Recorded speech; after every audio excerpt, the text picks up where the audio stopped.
Ngayong buwan ng Agosto ay ipinagdiriwang natin ang buwan ng wika. Kaya nararapat lamang na tayo ay makiisa sa pagdiriwang na ito. Magandang hapon po sa inyong lahat. Ang programa natin ngayon ay isang espesyal na pagtatanghal dahil ito ay magpapakita ng pagmamahal sa kalikasan at lupang sinilangan, pagbibigay halaga sa wikang Filipino at pagpapakita ng iba't ibang talentong Pinoy.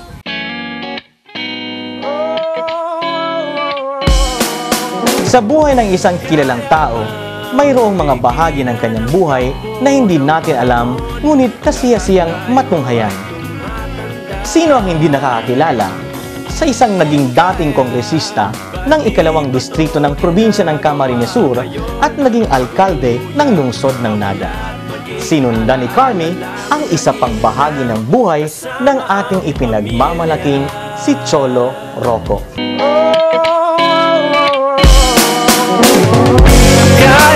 Sa isang kilalang tao na kagaya ni dating Congressman Cho Roco, ano pa kaya ang buhay maliban sa politika? Pinasyalan namin kung saan siya naroroon ngayon. Samahan ninyo kami sa aming politika at iba pa. Bilang isang anak ng magsasaka, si Sulpicio Roco o mas kilala sa palayaw na Cho o Cholo ay maagang namulat sa pagpapahalaga sa kalikasan at nahilig rin sa pagtatanim at paghahayupan. Ang ama ko bagay farmer. He grew up a farmer. He died a farmer, so nahihiling ko si pinagigibo niya. Kung may personal, salit-salit pa kung ano-ano mga hayop, mga tamang gusarong. Si Ido, si Manok, si Pabo, kung ano-anong may mga ataman akong mga hayop. Bago pa man sumabak sa politika at lingid sa kaalaman ng iba, si Cho ay kadalasang naipifeature noon sa mga magazine sa pag-aalaga ng orchids. At ngayon nga, na hindi na siya masyadong aktibo sa politika, ay nabalik siya sa kanyang matagal nang kinahihiligan, ang farming.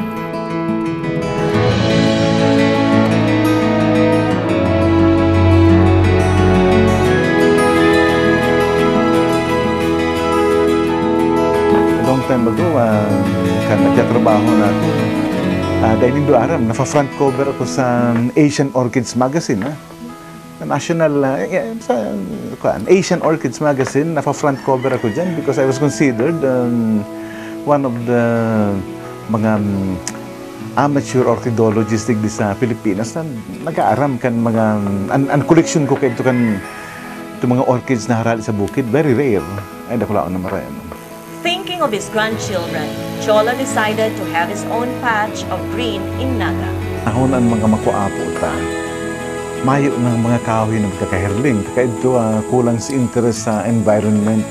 Grabe maray pagparapurutol yung mga kahoy. Sabi niya ako, magibugan niya ako a patch of green. In my mind, magibugan ko a patch of green here in Naga na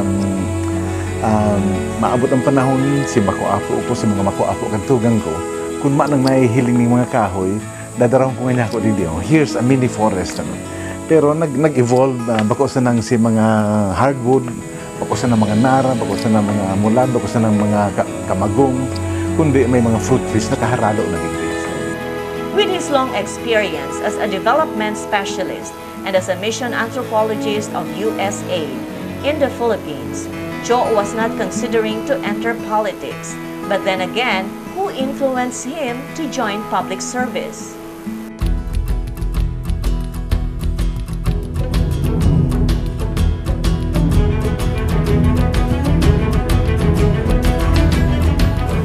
Manibagan si Raul. I did not want politics. I didn't. I understood it. I am socio-cultural anthropologist by education, and yung si profession ko kadto ano. Nagpuon ako as a research associate kan Institute of Philippine Culture kan Ateneo de Manila after graduation. Then naging director ako kan ining social survey research unit kan Ateneo de Naga, mixed with Ateneo de Manila yan. And we were doing all sorts of research projects for the United States Agency for International Development. Kan matapos yung mga programa digdi sa US government, tambakay si trabaho kay Dom, nagpasigurong makabayo ako sa India. So I was with the US government for 16 years as a mission anthropologist kan Philippines. Ugman ako duman, habo kong, although ang politics, itong first wife ko was running the district office ni Congressman Rocco then. Si mga kampanya kay Don Raul, even from way back ito magdalagin sa Constitutional Convention, kabali ako sa pagkakampanya. So I understand politics, I understand campaigning. When he first ran for Congress, pinagkaulay ako na pwede kaya magbakasyon from your office, take a leave, and can you run my campaign? So I did. Kasi nagpadalagan kan si kampanya niya for Congress. We won. Pagkatapos kayan, balik na naman ako sa US government. Pagdalagan niyang senador, he also asked me to run his senatorial campaign. So, mas nakula nito nasyonal. So, 2 senatorial campaigns, ako si nag-campaign manager. Si pagdalagan niyang presidente, I was also running for mayor. So, then ako nakatabang nagayo sa iya. Pero yan, yan naka-influensya. Kan nagaharanap ning maribay digdi kay Robredo, mayor siya kay digdi. Patapos na si term,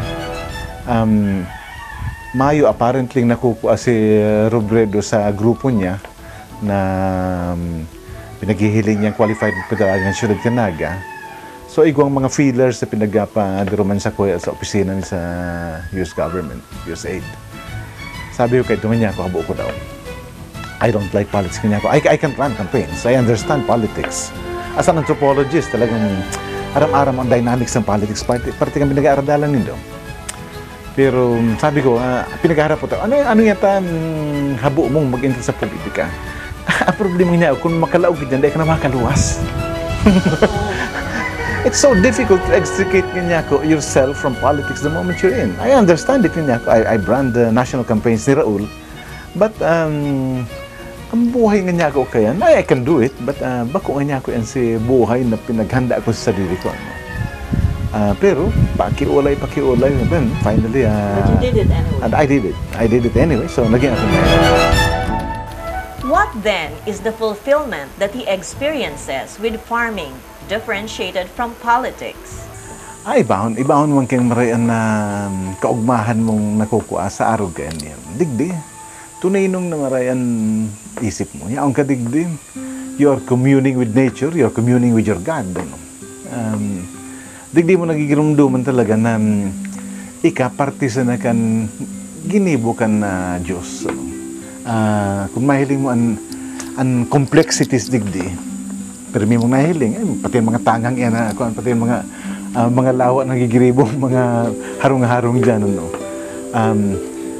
All those would show to me how complex whoever made this. So, ining lugar na ini, nakakatawang kaning panahon, mag-meditate, para pangadya, mag-consider life as it is, and life as it could be. So, yan, iba man yan mga kaugmahan na yan. These are the intangibles na dahil man makukuha sa politika. Sa politika, si mga compromises, si paggagana, si pakikipaglaban sa eleksyon. May iba man na kaugmahan, iba man mga successes yan, iba man mga failures na kairibad yan. Pero iba man ang fulfillment na nakukuha mo duman. Does this farming signals that he is ready for retirement?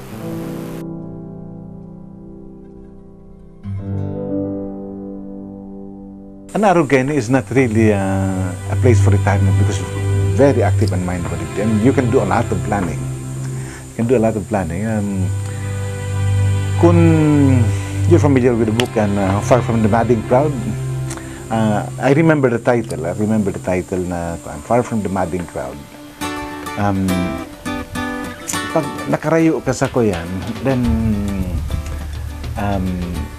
mahihiling mo si politika, si komunidad, si mga tao, si nasyon, mahihiling mo from a distance. And from a distance, mas klaro ang features ka, si kagabasan ka na hihiling mo. Whereas kung nakasuso ka dyan, haranihong ka, you're in the middle of it. Yun yung sinagsabi ni G.K. Chesterton, Anharong ngayon, kung ika nakatindog sa kataid, ang mahihiling mo lang sila nob. Nakadukot sa dungo mo sila nob, and mayo kang features na mahihiling.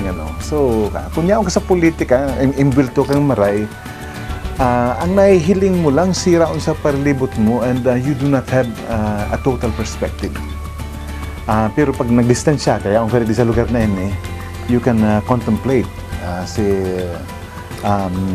dynamics kan politika, and makakaisip ka ng hararo, mahihiling mo sa mga features very clearly, and makakaplano ka, makaka-strategize ka, and it helps you make decisions, not only about family life, not only about community life, but politics, and all sorts of decisions are facilitated when you're here.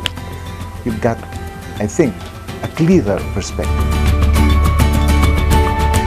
Talaga namang napakaganda ng aking karanasan sa farm ni dating Congressman Cholo Roco. Iba talaga ang pakiramdam kapag ika'y kaisa ng kalikasan. Sa ating pagbabalik, ating mapapanood ang mga bisita natin na magbibigay ng awitin at tula. At isa na namang farm ang ating bibisitahin at makakakwentuhan natin ang isang Pinoy na balik Pinas.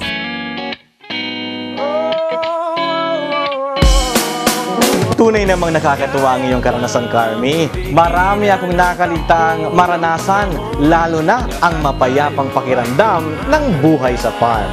Ngayon, kagaya ng nasabi ni Carmi, panoorin natin ang awitin ng Ginoong Joey Piano, Binibining Bernie Aton, kasama po ang inyong lingkod, at ang pagtula ni David Bern Mohar. Ito po'y bahagi ng pagdiriwang natin ng buwan ng wika.